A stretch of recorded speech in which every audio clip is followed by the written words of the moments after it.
আসসালামু আলাইকুম আমার প্রিয় ফ্যান ফলোয়ার বন্ধুরা, কেমন আছেন? আশা করি ভালোই আছেন। তো আমি আসলে ভিডিওটা করলাম এই কারণেই, বিভিন্ন পত্রপত্রিকা আমার নামে ভুয়া সংবাদ প্রচার করে, মিথ্যা সংবাদ প্রচার করে। এর মধ্যে আরও দেখতেছি যে আমার একই ছবি, একই প্রোফাইলের ছবি দিয়া তারা বিভিন্ন পেজ বা আইডি খুলছে। এক একজনের ফলোয়ার দেখি 40,000, 50,000, 28,000, 20,000, 16,000 হয়ে গেছে। হোক, সেটা তাদের ব্যক্তিগত।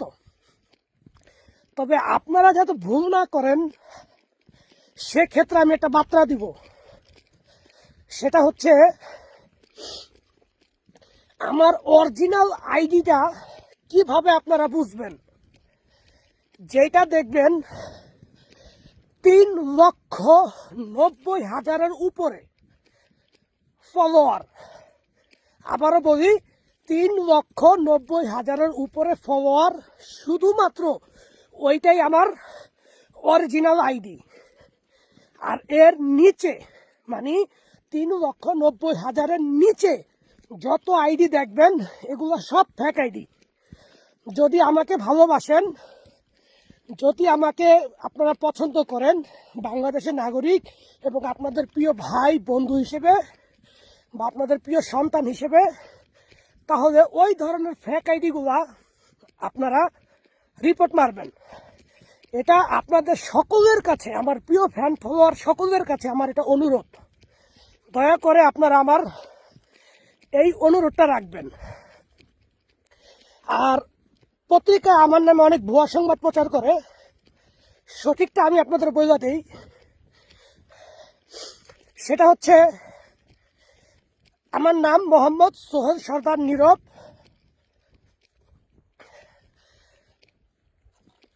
আমি ঢাকা 1204 গ্যান্ডারিয়া জুরাইন মুরাদপুরে জন্ম হয়েছে এবং এখানে আমার বাল্যকাল, ওইখানে আমার সমস্ত বন্ধু বান্ধব।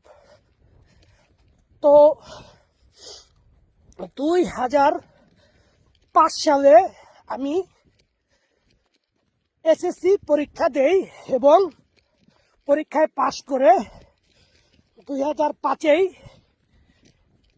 ঢাকার পুরান টাউন কবি নজরুল গভর্নমেন্ট অ্যান্ড কলেজ ইউনিভার্সিটিতে আমি ভর্তি হই মানবিক শাখায়। সেখান থেকে আমি এইচএসসি ইন্টারমিডিয়েট পাস করি এবং একই ভার্সিটির মধ্যে আমি ডিগ্রি বিএসএস কমপ্লিট করি। তারপর জীবনকে উন্নয়নশীল যাত্রায় নিয়ে যাওয়ার জন্য প্রবাসে পাড়ি দেই। কারণ আমার বাবার তেমন বেশি অর্থ ছিল না বা সম্পদ ছিল না যা দিয়ে আমি বসে বসে খাবো। নিজেই একটা সংগ্রাম করার জন্য প্রবাসী হই।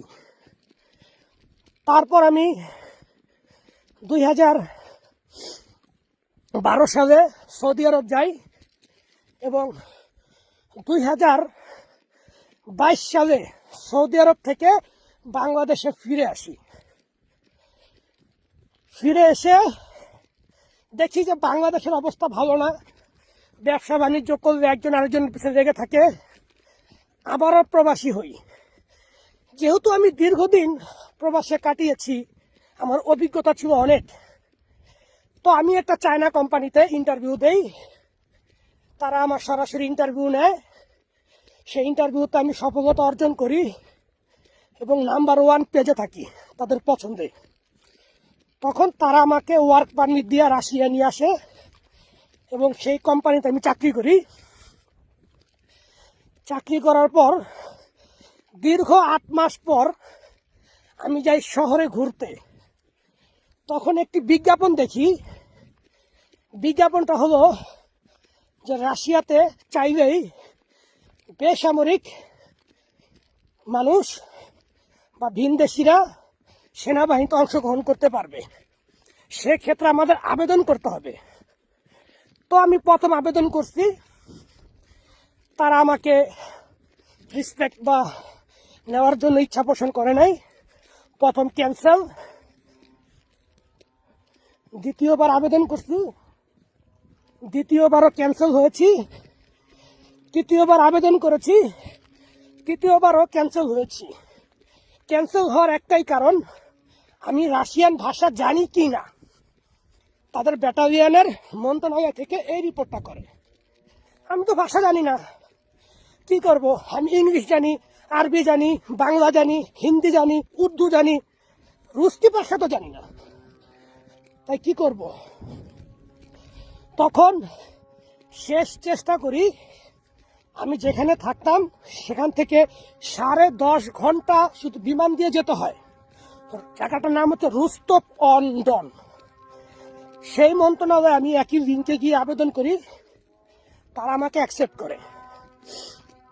তারপর তারা আমাকে বিমানের টিকিট দেয়, ট্রেনের টিকিট দেয়। 10.5 ঘন্টা আসে মস্কো, মস্কো থেকে 32 ঘন্টা ট্রেনে আসি রোস্টভ, রোস্টভ থেকে 1.5 ঘন্টা গাড়ি চালিয়ে আসি মন্ত্রণালয়। তারা আমাকে মেডিকেল চেক আপ করে। মেডিকেল চেক আপের জন্য তারা 3 দিন সময় নেয়, এবং আমি মেডিকেল চেক আপে যখন উত্তীর্ণ হই তখনই তারা আমাকে প্রস্তাব করে এবং বিভিন্ন নিয়ম কানুন সম্পর্কে জানায়। এবং আমার সেনাবাহিনীতে ঢুকলে আমার অবশ্যই সেনাবাহিনীর অনেক কাজ আছে, সেই কাজ করতে হবে। আমি তাদের সমস্ত শর্ত নিজ ইচ্ছায় রাজি হয়েছি। তারপর তারা আমাকে ট্রেনিংয়ে পাঠায়। ট্রেনিংয়ে যাওয়ার পর আমি সাকসেস হই। এরপর আমি ব্যাচ নাম্বার পাই।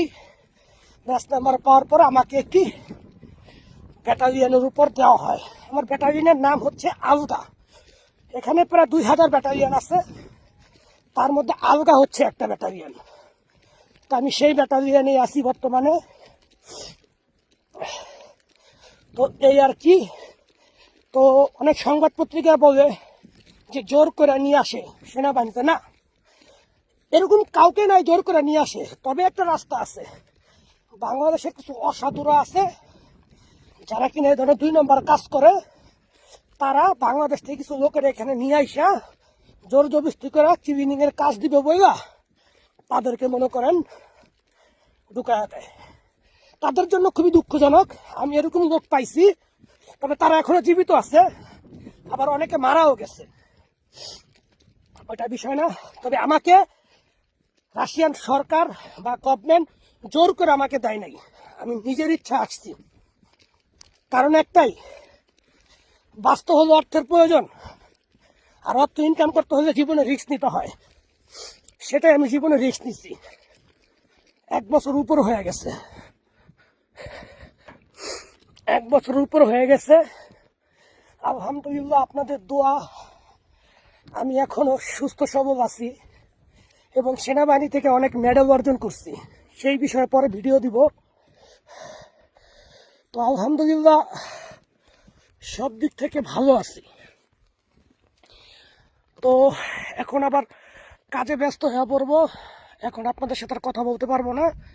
আপনারা শুধু যেটা দেখবেন 3,90,000-এর উপরে, সেইটাই শুধুমাত্র ফলো দিবেন। আর এর নিচে জাগতের পাবেন, সাথে সাথে বলুক মারবেন, ঠিক আছে?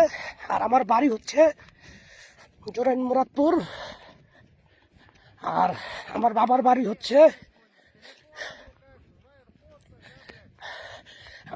বাড়ি হচ্ছে মাদারীপুর শিবচর থানা অন্তর্ভুক্ত। বাস এতটুকুই। আমার বন্ধু যুদ্ধ করে আসলো এই মাত্র। গাবারি Что сказать? ইয়া তে как?